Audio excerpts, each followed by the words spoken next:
was 2 in the morning, and the rain was hammering against the windows.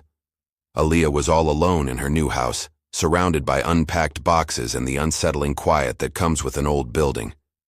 Everything was still, almost unnaturally so, until a faint whisper seemed to drift from the wall itself. "Is someone there? Please. Help me."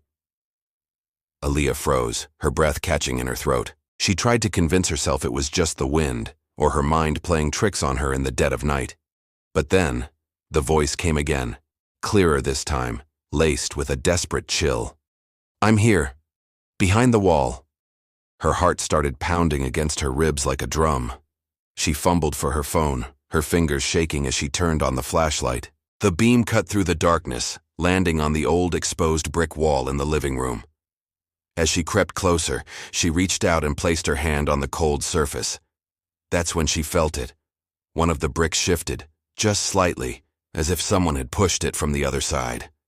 She jumped back, a scream caught in her throat. A part of her wanted to run, to get out of the house and never look back, but a stronger, more reckless curiosity took hold. With trembling hands, she worked her fingers into the gap and pulled the loose brick free.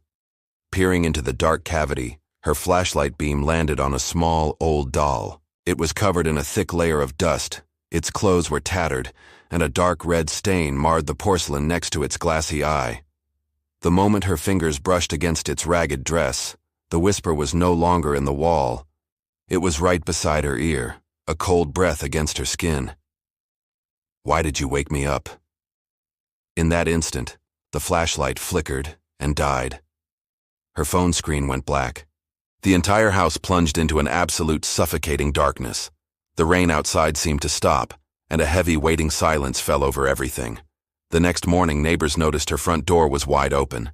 Inside, the house was empty, but on the dining table sat that same doll.